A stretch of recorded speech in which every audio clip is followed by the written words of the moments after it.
I'm a sea pig. It's time to talk about The House on Sorority Row, the original 1982 film that was filmed in 1980 actually in the summer. It took a couple years for this to come out for some reason on a $300,000 budget, just like Halloween. Actually, that was like 325. Beanie's a little low. Let me raise that. All right, so this is my first watch. I made it my New Year's resolution this year to watch a new movie every single day. And today's new viewing was this. This is $15 right now of this recording, as of this recording, on Amazon. Is it worth $15? I guess that just depends on who you are. Are you a cheapskate? Is 15 a lot to you? I don't know. It's not that, like, 15's like where I'll tap out. Like, it has to be a movie I adore if I'm going to spend like 20 or more. I mean, I'm not going to take a risk. I'm not a risk taker.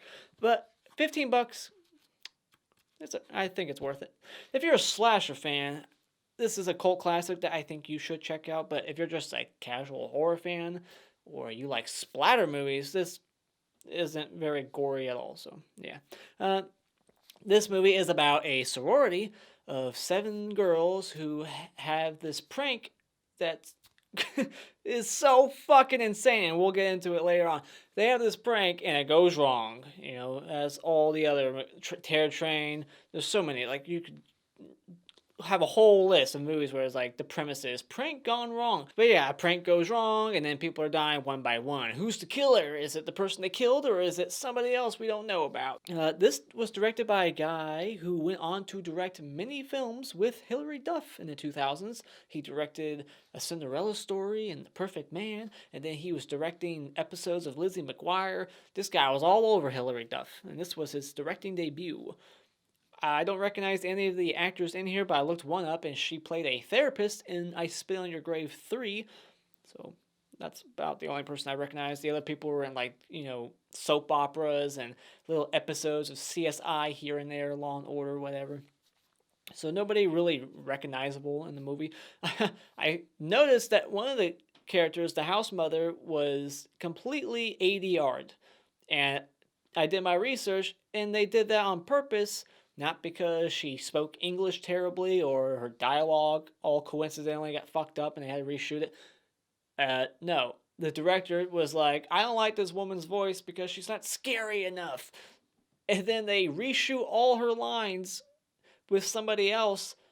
And I'm like, well, that voice isn't scary either. Like, I'm not sure what he was going for with her voice, but I never thought anything of it. I was just like, she's just a normal woman. I wasn't thinking like, man, her voice is scary. I'm glad they went with her. I would be pissed if I was the actress and I found out that somebody just redubbed all my lines. I gave my best performance and then they were like, you're not scary enough. Your voice sucks. I'd be like, fuck you. But she got paid, so it doesn't matter. It would still piss me off.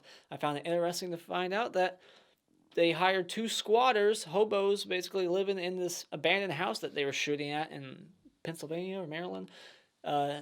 They hire them as video assistants. Like, oh, squatters, you can work on the film because we can't afford anybody professional. All right, so yeah, let's get into the movie itself. What are the positives I can say for this movie? First up, I like the Jester outfit. It's on the back cover. It's advertised. Like, oh, look, he's got the Jester outfit. It looks cool. It's John Wayne Gacy-like. John Wayne Gacy-esque. This is before John Wayne Gacy, actually. He wasn't killing people until like the mid-'80s, right? I don't know.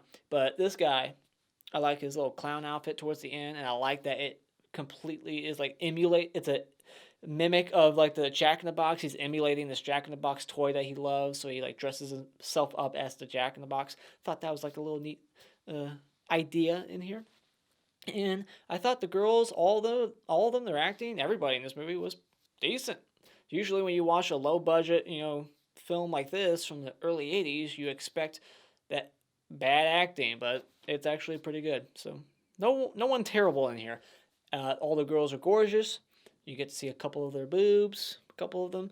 You get some sex in here, check those boxes off. You gotta have that sex and nudity in your slasher film, and you do get it in here. I like the Blu-ray transfer. It was pretty good. This is a pretty good transfer. And I like the idea of the killer putting the bodies in the pool. After he kills them all, he puts them all in the pool because that's where they were hiding the house mother's body. So I like that idea. It was like a neat little thing. I'm like, oh, that's cool. It's like a little payback, revenge. I like a revenge plot too, so I guess I'll throw that in there. Other than that, I don't know, if I had to like throw an extra one in here, I wasn't ever bored really. Like the pace of the film, it doesn't like have long dragged out sequences, But I don't know. That's all I can say. That the rest is just negatives. Miss Slater in this movie, who was completely redubbed. We find out that she wanted to have babies, but she could never be a mother because she just couldn't. She was barren, right? Is that the one? Yeah, barren. Sometimes I mix sterile and barren together. She was barren. She couldn't have kids, and then she just tried this experiment to finally just maybe have a baby, and it went wrong. And then so that plan didn't work. So what does she do? She runs a fucking college sorority place so she can be surrounded by practically young adults all the time. Like it doesn't make sense. Why wouldn't she just go run a daycare? If she loves children so much and her whole dream and goal in life is to have children and be around them, why wouldn't she run like an orphanage or a daycare center or a fucking school? Something. A sorority house that makes no sense. All right, just a little nitpick gripe, but seriously, you want to talk about a nitpick? The main killer in this movie, I think, is pretty fucking obvious. It's not the woman they kill. Come on, it's pretty obvious who it is. It's the guy in the attic, the kid that you're supposed to think died in the open, but is not dead. His name's Eric, and I just think that's a terrible name for your killer. I mean, it's nothing like Madman Mars or Jason Voorhees, Freddy Krueger, Michael Myers. They're catchy names, Madman. Like they got some killers usually have a nicknames or it's alliteration like Michael Myers, MM. This guy's name's just Eric. Just Eric Slater. It's a bad name. It's just a stupid thing to talk about. But I'm like, this guy's name's Eric. It's kind of dumb. I do like we don't get to see his face, I guess. It's a mystery. Woo. Like, they say something like, like the pregnancy, the experiment fucked up the kid and he's disformed, like disfigured like a Victor Crowley or something. But we never see his face, so that's never revealed how fucked up he is. How hideous does he look? It's just all left to interpretation, I guess. But why even establish that he's this gnarly, gruesome-looking, disfigured elephant man, and not even ever show us that. They treat him like he's Billy in Black Christmas. It works in that movie, but in this one, I'm like, why are we hiding his face? But I don't know. That's a mixed thought. I don't care if we see him, but it just kind of doesn't make sense if they're like establishing like, oh my gosh, he's so like disfigured because the pregnancy went wrong. But I don't know. It's just kind of dumb. There's no gore in this movie, and all the kills are like a Scream movie. Like instead of a knife, though, it's a cane. This guy's choice of weapon is a walking cane that has like a bronze bird on top with a sharp ass tail feather that he can stab people with. And he just stabs everybody in the movie, like whether it be their throat, their chest, off camera, whatever. It's just very lame. And for a early 80s slasher, right before the MPAA was fucking raping every other slasher movie after that, like, no, take your gore out. What's this movie's excuse? The budget? Like there's certain shots, there's like scenes where you can see the practical effects and like the fake hands and heads that were there, the fake prosthetic like necks getting slit open, but then there's cutaway kill here, cutaway kill there, and simple stabs, and it's very lame. There's nothing creative there. I just wish if the kills were great and they were creative, this would be a kick-ass slasher because it's got everything there. Like I said, it's got that revenge aspect to it, the killer's outfit towards the end, the prank gone wrong, the boobs, the sex, the beautiful girls, the simple premise, and then it's just missing the great kills and gore. They're not creative at all. It's just stab, stab, stab, stab with a cane. And the final girl in this movie is not interesting to me at all. She's just like the only like good girl who's like not on board with everybody else with their fucked up prank, and therefore I'm supposed to like her because of that. I just never really know her. We don't flesh these characters out at all. Some of them are just kind of bitchy. They're making stupid decisions. But this final girl, we just know that she's got a little bit more of a moral compass than the rest of them. She knows right from wrong. She knows what they're doing is terrible. But that's it. She's not memorable at all. I barely know her name, Catherine, only because I wrote them down. The ending of this movie sucks. Sorry, it just does. I know this is a cult classic and there's fans out there. I didn't hate the movie, but I certainly didn't love it. That ending was terrible. There was an alternate ending where the main girl dies, but this ending leaves it up to interpretation where they're both alive, and it's like, well, clearly, if that guy's alive, he most likely killed her. So I like to believe that she is dead because of the alternate ending that I think they shot, or maybe they didn't. No, they didn't. They were going to, but the studio said no. Happy ending. But it's not even a happy ending. It's not. It's just up for interpretation. It's ambiguous. It's like, all right, so did he kill her? It's a stupid killer lives on ending. And I want to talk about this too before I forget it. The tagline for this film is the most misleading bullshit I've ever read. Nothing can prepare you for what happens when she fights back. It was pretty easy to take him down, and she barely fought back. She was half sedated, so I don't know, that doesn't... It's just a dumbass tagline for the movie. Come on. I can't stress it enough. Like, ooh, when she fights back. That's the tagline that should have been on Your Next, but then that would kind of spoil the turn, you know? But whatever. So yeah, final thoughts. I was not crazy about this movie. I don't want to skate past this. There's a blind date in this movie. This character named Peter, he does not need to be in this film at all. He does nothing. This final girl could have just been single the entire night and the film would have worked the same. Nothing would have changed. It's just why, I mean, they kind of have him, they pepper him into the film every now and then. It's just stupid. It's like, why is he here?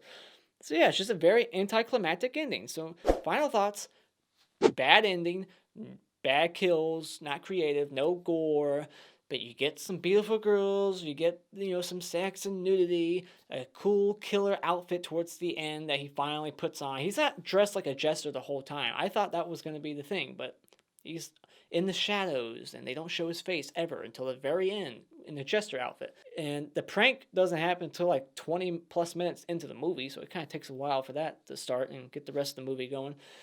But it's okay, decent pace. I wasn't ever really bored. Good Blu-ray transfer. If you're into slashers like this, I would recommend watching it. So when it comes to House and Sorority Row, borrow it from a friend, stream it, or rent it at Redbox. The hottest chick in this movie is Morgan, the blonde. And the best scene in this movie is easily the prank because of how fucking ridiculous it is. I call bullshit on some of the things they were able to pull off. Now let's get into the film. So, I'm just not realizing I skipped something in my positives, which was the opening. I thought it was interesting. So, I'll talk about it right here. We open in 1961. It's in black and white, Night of the Creeps style. And we get this, like, C-section birth. They cut her stomach open, they deliver the baby, and the doctor comes out like, I'm sorry, you know, something went wrong. And she screams, no! And then that, like, leads you to believe that the baby's dead, but we all know that the baby's going to be the killer because it's 20 years later.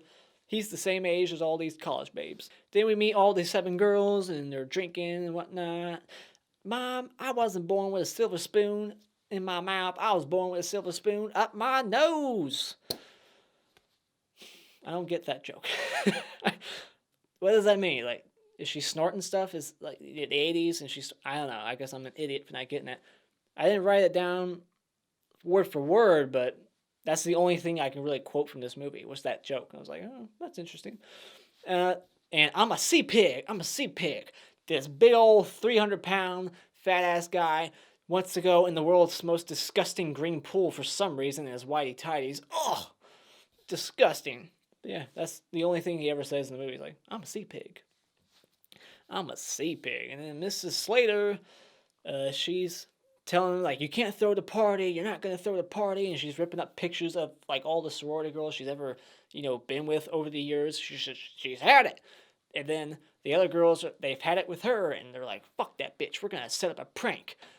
Because she went over the line when she caught, like, the girl having sex. And she, like, takes that cane, stabs the water bed, and it explodes open. And she's like, I'm going to get you, you son of a bitch. And boy, does she. Her boyfriend has a pistol, so she gets the pistol. And she comes up with this brilliant prank to point a weapon at her house mother. And somehow she got blanks. and shoots a bunch of blanks at. It's a fucked up. How she got anybody on board with this prank makes no sense. Okay, and the things that they pull off, how did they do it? So she's like, get in the pool, house mother, and go fetch your king, bitch. And then she like, you think I'm joking? And she fires like a warning shot, and like a light fixture in the background like explodes, like making you think that the gun's loaded.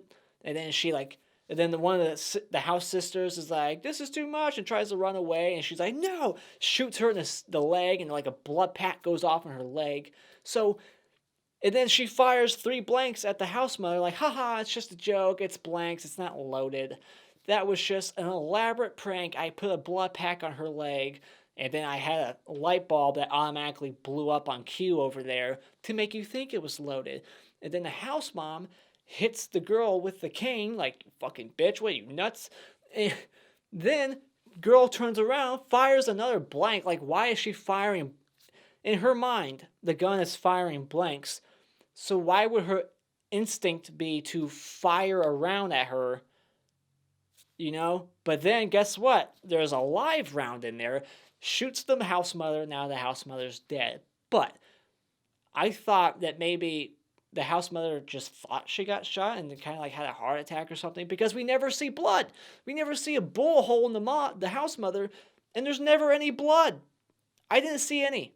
Did anybody else? Did I miss it? I wasn't like writing, like there was no blood, so I was confused. But then, yeah, whatever. I just think that could have been handled better. I was confused throughout the whole movie, and then finally they said something towards the end, like, "Yeah, we shot her." I was like, "Oh, you did?" I thought she kind of just dropped dead from fear or something, or her brain injury or whatever. Stupid. What a crazy, stupid prank. Like, I got the best idea. I'll just fucking point a real weapon at our house mother because she interrupted my sex. Wow. Fucking insane. Vicky's a bitch. And she deserves it the most. So then, automatically, the party's that night. They're throwing that party, everybody shows up, and then this random ass guy, cannon fodder, gets the cane through the throat. We actually get to see it, like a fake head and fake throat all the way through. But it's just like one quick half second. You got, blink and you miss it. And then we get this like Friday the 13th Part 4, like shadow kill style. It's in a lot of movies, but I always think of Friday the 13th Part 4 because it's a superior slasher film to this. But, the shadow on the wall, we get to see the silhouette of her dying, getting like poked a bunch with a cane. So yeah, just lame kill, shadow kill. At least it's stylistic, but it's done to death, the whole shadow thing. And then we get the sea pig guy. I'm a sea pig. And then the girls find out that the body's missing. Dun, dun, dun. And then the body was like in the attic and it falls on the girl, the blonde, Morgan.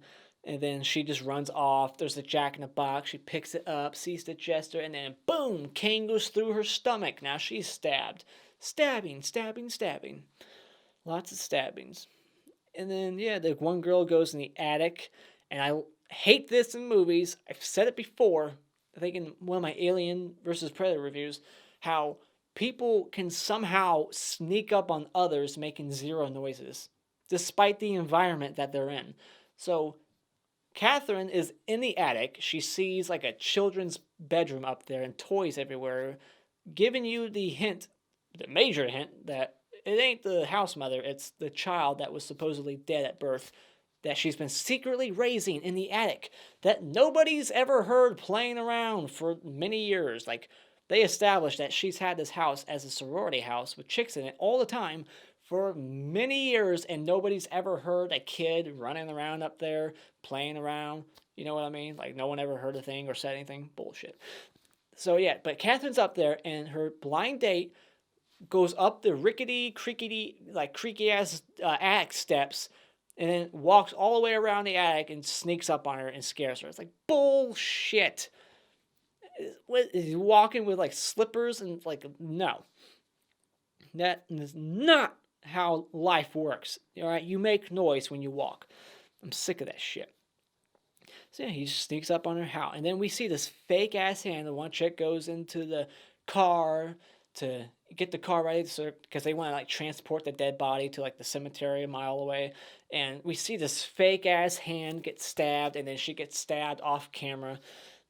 It's so terrible. And then these girls, they have this big ass dumpster that they put the body in, and they're like pushing it down the road, and they somehow hit a cop car, but it's like campus security, so it's not real cops, it's just campus security, fake cops. And the cop gets out of the car, looks at the damage, like, look what you guys did. And it's like, okay, A, that is your fault. These people did not sneak up on you with their giant ass dumpster, pushing it 2 miles an hour down a fucking road, and it's making this loud ass metal against like asphalt screeching noise. Where the fuck? How did you not see them? It's your fault, clearly. All right. And B, what kind of idiot asks, what's in there? It's a dumpster. It's trash, moron. He doesn't even open it. He gets distracted by the CB radio and just drives away. Like, all right, I'm not going to take information. I'm not going to give you guys a ticket. I'm not mad anymore about the damage on my headlight. It's your fault. So it's just a dumb scene. It's just a fucking dumb scene. Oh my gosh. But it's funny. I like it. I like how dumb it is. And then Ginny, or Jeannie, the ugliest girl in the movie. Yeah, call me sexist. She was the least attractive of them all. But she's one of the smarter ones and dumb. Like, I like that she gets hit by the killer. She's being attacked, and she actually succeeds in running away, grabs a kitchen knife, and then instead of running into the party right in the other room where she can have all these witnesses and people to protect her, the killer's not going to go in a crowd. She runs upstairs to be by herself and get killed. What a fucking moron. But I like that she pukes out of fear. She's like so scared that she starts like puking in the toilet. But then the killer breaks in, stabs her right in the side of the throat. And then later on we see her head in the toilet. Even though all the other bodies were in the pool, I guess her body was the only exception. Like he kept her head in the toilet. And then, like, Liz, she gets her throat slit. Very quick cut. There's no blood coming out of it. It's just like a fake-ass neck prosthetic that opens up. And then they're at the cemetery, and they're like, all right, they find this, pre-dug grave that doesn't have a casket in it yet. And they're like, all right, let's just dig it 2 feet deeper, and we'll put this body underneath, tomorrow's body that's going to be in it. So, a cold-hearted bitch. She just wants to get away with murder. Vicky, she deserves it the most, and her death. I think they were trying to make her death like the most painful, but they don't really do justice. Like, she gets hit like twice with the cane, like bang, bang against her chest and her back, and she's on the ground, and then he just stabs her right in the eyeball with the tail feather, and now she's dead. So she didn't really get to suffer. She deserved to suffer. She deserved the best death, and that's all she got. So that was just very lame. They find Mrs. Slater's body in the back of the trunk, and I guess this is like the moment the movie was like, oh my gosh, it can't be her back from the grave. No shit. It's clearly somebody else. It's Eric. Okay, so then the doc, she finds like this little dog tag thing, calls the doc instead of the fucking police. Ugh, dumb character decisions.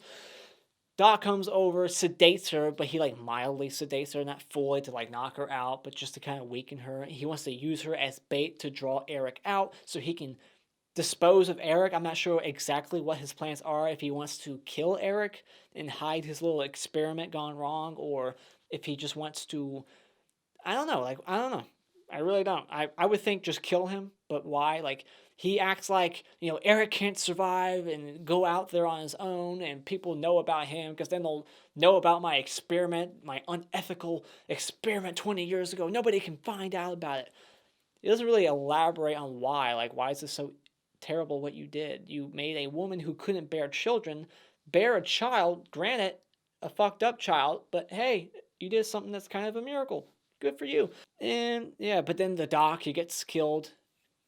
A bird feather right up the chin, falls off the stair.